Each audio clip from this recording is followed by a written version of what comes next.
5 अगस्त 2020 को अयोध्या उत्तर प्रदेश में राम मंदिर का कंस्ट्रक्शन शुरू हुआ। L&T कंपनी इस कंस्ट्रक्शन को कर रही है और डिज़ाइन किया गया है आर्किटेक्ट चंद्रकांत सोमपुरा के द्वारा। फिर 22 जनवरी 2024 को राम मंदिर की प्राण प्रतिष्ठा हुई और इसमें बहुत से VIPs को इनवाइट किया गया था। नेक्स्ट डे से ही यहाँ हज़ारों लोग दर्शन करने के लिए आने लगे।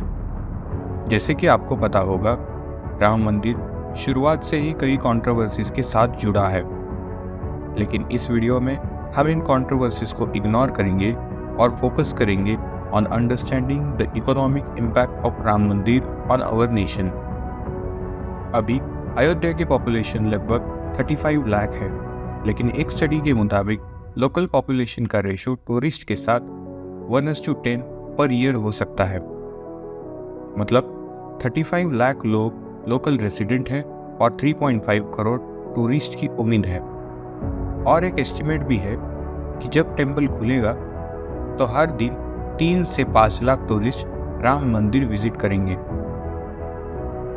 इससे महीने में 1 से 1.5 करोड़ लोग आएंगे। अगर इतने लोग अयोध्या आएंगे तो ये नियर बाय टूरिस्ट स्पॉट्स को भी बूस्ट करेगा। सबसे बड़ा इम्पैक्ट होगा हॉस्पिटैलिटी इंडस्ट्री पर। अभी अयोध्या में 73 होटल्स अप्रूव्ड हैं, जिसमें से 40 अंडर कंस्ट्रक्शन है।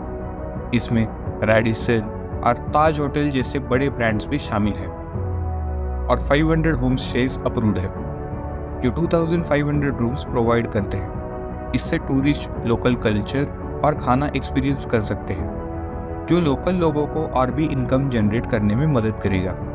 Think about it, local artisans जो हैंडमेड क्राफ्ट सप्लाई कर रहे हैं, होटल्स में सर्व होने वाले ट्रेडिशनल डेलिकेसीज और सर्विस सेक्टर को ओवरऑल इकोनॉमिक बूस्ट।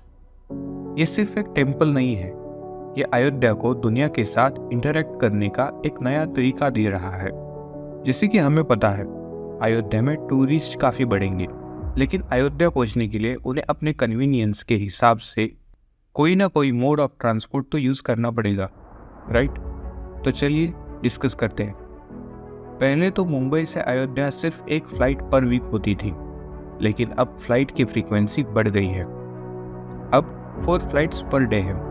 ट्रैवल को और इजी बनाने के लिए मर्यादा पुरुषोत्तम श्री राम इंटरनेशनल एयरपोर्ट को रिनोवेट किया गया है और अब इंटरनेशनल फ्लाइट्स सीधे अयोध्या में लैंड कर सकती है।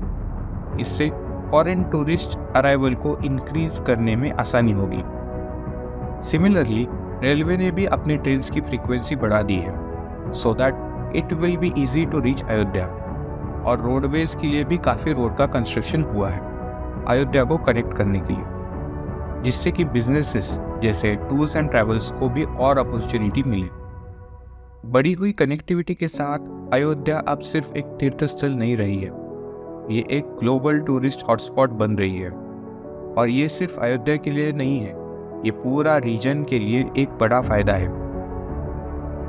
आगे बढ़ने से पहले अगर आपको ये कंटेंट पसंद आ रहा है तो प्लीज़ हमारे चैनल को सब्सक्राइब करना ना भूलें। आपका सपोर्ट हमें वैल्यूएबल कंटेंट लाने के लिए मोटिवेट करता है। अब चलिए फिर से आते हैं राम मंदिर की इकोनॉमिक इम्पैक्ट पर। सुप्रीम कोर्ट का डिसीजन होने के बाद अयोध्या और नियर बाय लोकेशंस में रियल एस्टेट सेक्टर में विजिबल बूम हुआ है। प्रॉपर्टी प्राइसेस 5 से 10 गुना बढ़ गई है। इसके अलावा यूपी हाउसिंग बोर्ड ने इंट्रोड्यूस किया है 1200 एकड़ का प्रोजेक्ट, जिसमें residential colonies, government guest house और बहुत कुछ शामिल है। ये रियल एस्टेट का तेजी से बढ़ना सिर्फ प्रॉफिट के बारे में नहीं है, it's about transforming the landscape of Ayodhya. नए रेसिडेंशियल एरियाज और मॉडर्न फैसिलिटीज़ के साथ ये शहर इवॉल्व हो रहा है और साथ ही साथ इसके लोगों की ज़िंदगी भी बदल रही है। राम मंदिर सिर्फ इकोनॉमी को ही नहीं बल्कि इंफ्रास्ट्रक्चर को भी बूस्ट करेगा। यूपी गवर्नमेंट के 37 डिपार्टमेंट्स 200 से भी ज़्यादा प्रोजेक्ट कर रहे हैं, जिनकी टोटल वैल्यू है करीब 40,000 करोड़। जैसे कि रेलवे स्टेशन और एयरपोर्ट के रिन्यूअल्स, न्यू एयरपोर्ट का कंस्ट्रक्शन और गोरखपुर हाईवे का रीडेवलपमेंट। बेहतर ट्रांसपोर्टेशन से लेकर मॉडर्न इंफ्रास्ट्रक्चर तक Ayodhya is witnessing a transformation like never before. इसका इम्पैक्ट सिर्फ इकोनॉमिक नहीं है, ये लोगों के ओवरऑल क्वालिटी ऑफ लाइफ को एनहांस करता है। अब जब इतने सारे टूरिस्ट अयोध्या आएंगे तो होटल्स और फूड आइटम्स का इनकम भी बढ़ेगा। इससे छोटे बिजनेसेस को भी मदद मिलेगी, जैसे कि prasad shops, garland shops, fruit shop, toy shops और राम मंदिर से जुड़ी और भी मर्चेंडाइज शॉप्स। इन छोटी बिजनेस को तो हम बिल्कुल भूल नहीं सकते, जो हर कम्युनिटी का हार्ट और सोल होता है। स्ट्रीट वेंडर्स से लेकर प्यारे कैफेज तक अयोध्या के हर कोने में एक्टिविटी है, which is creating a vibrant atmosphere. जब हम समझते हैं कि कितने सारे बिजनेसेस बहुत सारा इनकम जनरेट करेंगे, तब साथ में काफ़ी जॉब्स भी क्रिएट होगी, डायरेक्टली या इनडायरेक्टली। CIIT ने एस्टिमेट किया है कि 1 लाख करोड़ का बिजनेस होगा, जिसका प्रीवियसली एस्टिमेशन 50,000 करोड़ था। लेकिन जब उन्होंने आसपास के सिटीज़ के फेडरेशन से डिस्कस किया, तब उन्हें समझ आया कि बिजनेस 1 लाख करोड़ के आसपास हो सकता है। इस सब के साथ काफ़ी जॉब्स आएंगे, जैसे कि इंफ्रास्ट्रक्चर इंडस्ट्री में, क्योंकि अयोध्या में और उसके आसपास काफ़ी इंफ्रास्ट्रक्चरल एक्टिविटीज़ हो रही है। तो इन इंफ्रा प्रोजेक्ट्स के लिए labours, engineers, architects, carpenter, electrician, plumber और बहुत सारे वर्कर्स की ज़रूरत होगी। इसके अलावा कंस्ट्रक्शन मटेरियल भी चाहिए होंगे, जैसे कि cement, tiles, fans, bricks, steels, pipes और बहुत सारे कंस्ट्रक्शन मटेरियल्स। जैसे हमने पहले भी डिस्कस किया, बहुत सारे होटल्स और रेस्टोरेंट्स भी खुलेंगे, इसीलिए उनको चलाने के लिए और स्टाफ की भी ज़रूरत होगी, जिससे और भी जॉब जनरेट होगी।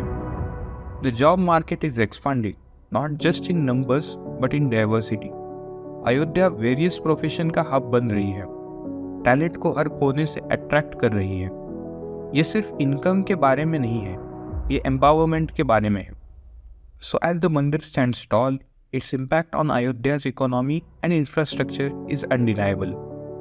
ये सिर्फ एक पूजा का स्थल नहीं है, बल्कि विकास का एक कैटलिस्ट भी है। आज के लिए बस इतना ही। I hope you like this video and please subscribe our channel. Stay tuned for more captivating stories in the world of business and beyond.